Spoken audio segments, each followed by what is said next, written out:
Good morning, friends. This is Tuesday, December 15th, and we are in our third week of Advent. We are 10 days away from Christmas. Can you believe it? Ah, are you ready? Are you preparing?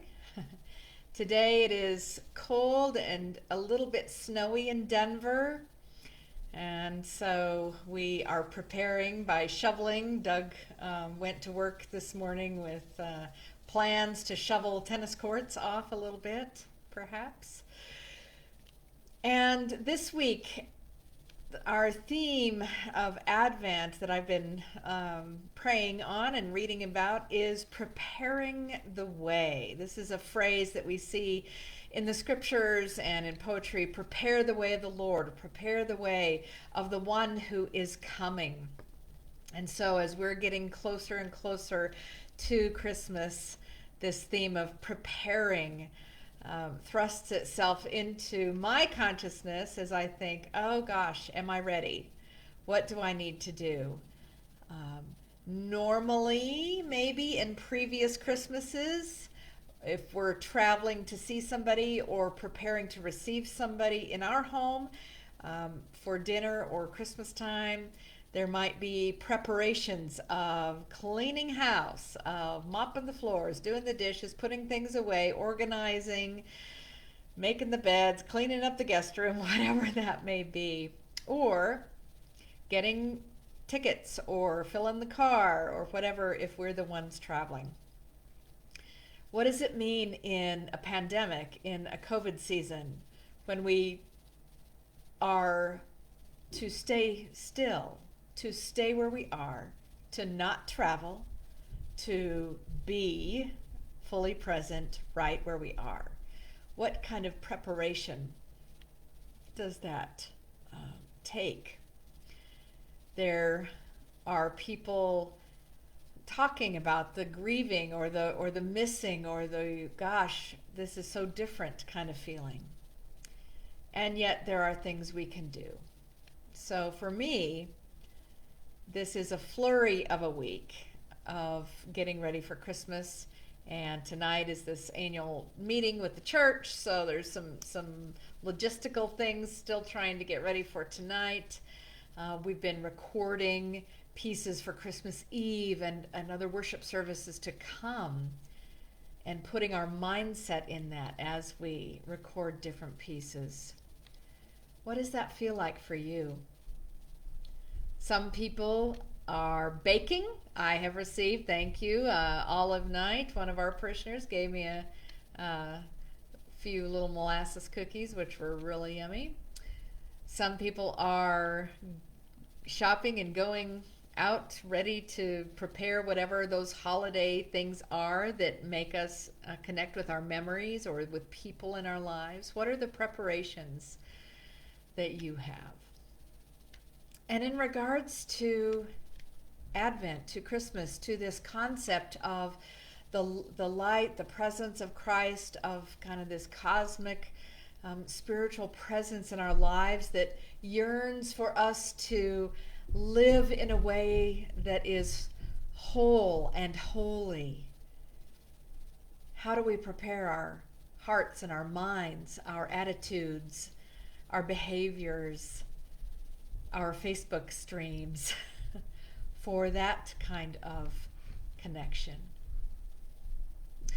So this week, an affirmation from Malachi, a little tiny, one of the prophets in the Old Testament. Malachi is a little short book. Chapter 3, verse 1 says, "Look, I'm sending my messenger who will clear the path before me. Suddenly, Adonai, the Lord God, whom you are seeking, will come to his temple."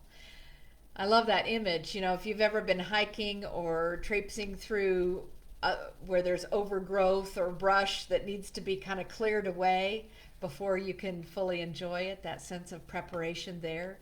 Do you have any overgrowth brush in your life, in your insides, or just in the mess of your house? Talk to me. We have recycling just piling up because our recycling bin is full right now, and has been. And so we're just every day it's like, okay, is it empty yet? Is it empty yet? So meanwhile, we're piling up recycling here in our little place. What kind of overgrowth or brush do you have that might need to be cleared so the path can be clear for you to walk through, for you to experience what is to come in the next few days? Like to share reading, one of the classic readings. The gospel writers who told the story of Jesus' life referred back to what we call the Old Testament or the Hebrew Scriptures a lot. And there are prophetic writings, and some of them are really obscure verses that they took and then attributed to preparation for the Christ or for Jesus. And Isaiah is a favorite. Now, you may know Isaiah even if you don't think you know Isaiah, because this time of year, Handel's Messiah is a favorite musical piece, and many of the pieces make reference to passages from Isaiah. So if you love the Messiah or are interested in that, you might check that out. But this is a picture. Isaiah was so good at painting a picture for us that we could place ourselves in physically, but also mentally and emotionally and spiritually. So this is Isaiah 35, the first 10 verses. The desert and the dry land will be glad. The wilderness will rejoice and blossom like the crocus. They will burst into bloom and rejoice with joy and singing. They will receive the glory of Lebanon, the splendor of Carmel and Sharon. Those were mountains. They will see Adonai's glory, the Lord's glory, the splendor of our God. Strengthen the weak hands and support the unsteady knees. Say to those who are panicking, be strong, do not fear. Here's your God coming with vengeance and divine retribution. God will come to save you. Then the eyes of the blind will be opened, and the ears of the deaf will be cleared. Then the lame will leap like the deer, and the tongue of the speechless will sing. Waters will spring up in the desert, and streams in the wilderness. The burning sand will become a pool, and the thirsty ground fountains of water. The jackal's habitat, a pasture. Grass will become reeds and rushes. A highway will be there. It will be called the Holy Way. The unclean won't travel on it, but it will be for those walking on that way. Even fools won't get lost on it. No lion will be there, and no predator will go up on it. None of these will be there. Only the redeemed will walk on it. The Lord's ransomed ones will return and enter Zion with singing. With everlasting joy upon their heads, happiness and joy will overwhelm them. Grief and groaning will flee away.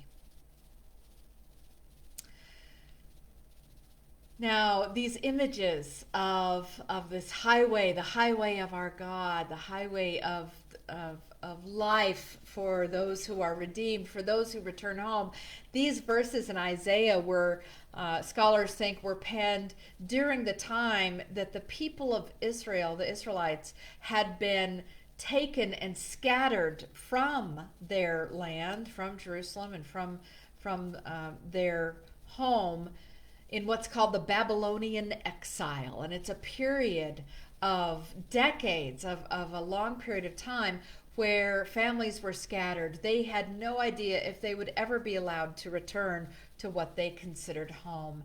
And so this sense of the redeemed and the ransomed and those who are allowed to come back, it was very powerful and a very literal prayer for them.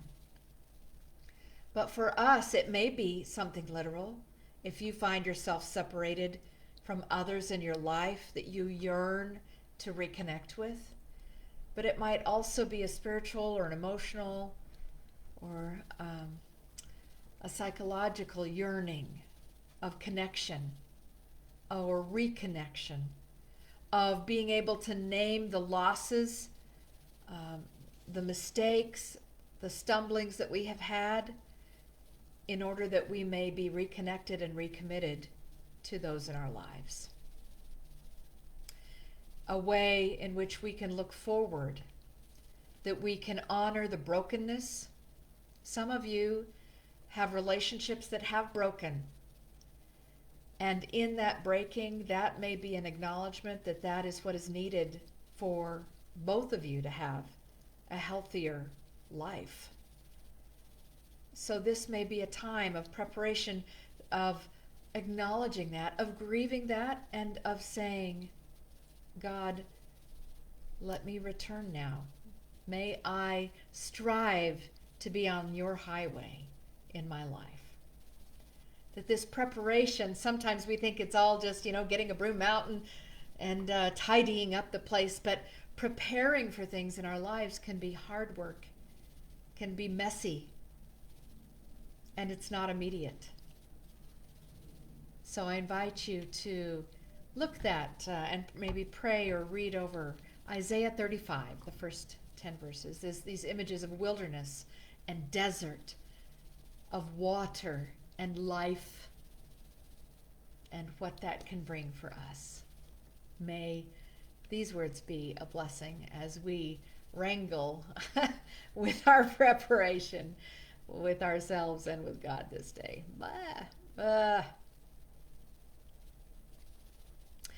A reading from, let's see, which one was I going to do? Yes, from John Mogabgab. He was an editor of a periodical called Weavings that the Upper Room used to do. It was wonderful. And he wrote this: From the wilderness comes a voice crying out, prepare the way of the Lord, make his path straight. Did you see the reference to the Isaiah text there? That's from Luke chapter 3, verse 4. On the road ahead, someone is coming toward us, someone for whom we must prepare by undertaking massive new construction. Valleys of loss and despair are to be filled with new hope. Mountains of self-assigned virtue are to be replaced by humility. Crooked minds are to be straightened through compassion, and misshapen ideologies graded by truth. Yet even before we have begun this great work, the visitor is among us. Knowing full well the meager measure of our capacities, here is one who will freely labor with us and for us along the wilderness road, so that eventually all flesh shall see the salvation of God. From Luke chapter 3. But before this expansive vision can come to pass, the road must narrow drastically. It shrinks to the width of a virgin's womb. It conforms to the proportion of a worn manger. It follows the line of a jaw set toward Jerusalem. This road shares the dimensions of a rough beam thrust on abused shoulders. It fits within the space of a grave, separating old and new creations. It tapers to the time between a decision to follow or not to follow. It narrows to the distance between the one who bids us come and the one who is the end of all our seeking. The one who sets the course of this road and whose entry into it defines the way forward is the same one who walks beside us, flesh of our flesh, God with us. Therefore we can trust without reservation a journey whose future turns we cannot see. So wherever you are on that journey or of that road, seeking that road, or acknowledging that as we yearn and cry out for God, Emmanuel, God with us, is right with us. May you feel that, know that it may strengthen you this day. I would like to, there we go, Today, I have beside my candle a beautiful wooden piece that was handmade by a gentleman named Neil Weedham.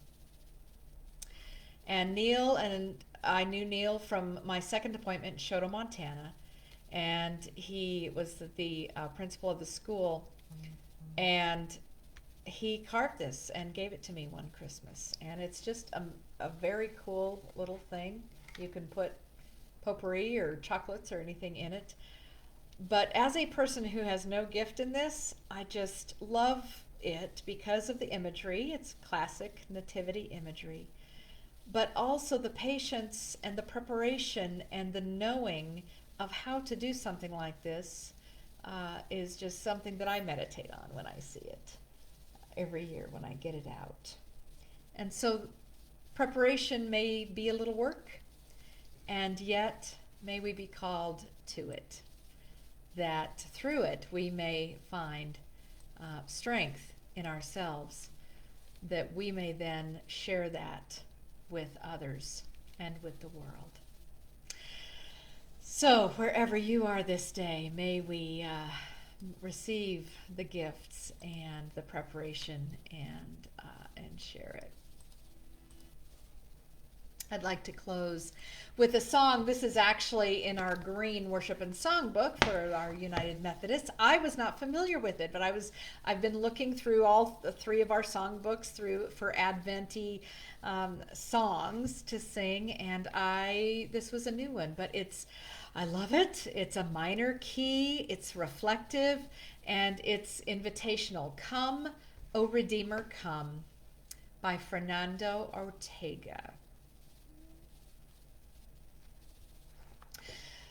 Father enthroned on high, holy, holy, ancient eternal light, hear our prayer. Come, O Redeemer, come, grant us mercy. Come, O Redeemer, come, grant us peace. Lord, save us from the dark of our striving, faithless and troubled hearts, weighed down. Look now upon our need, Lord, be with us, heal us and make us free from our sin. Come, O Redeemer, come, grant us mercy. Come, O Redeemer, come, grant us peace. Come, O Redeemer, come, grant us mercy. Come, O Redeemer, come, grant us peace.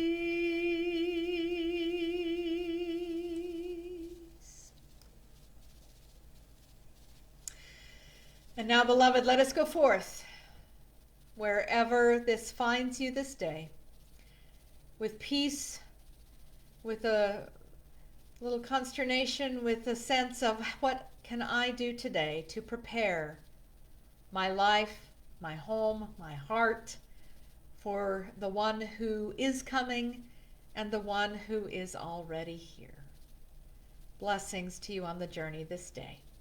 Amen.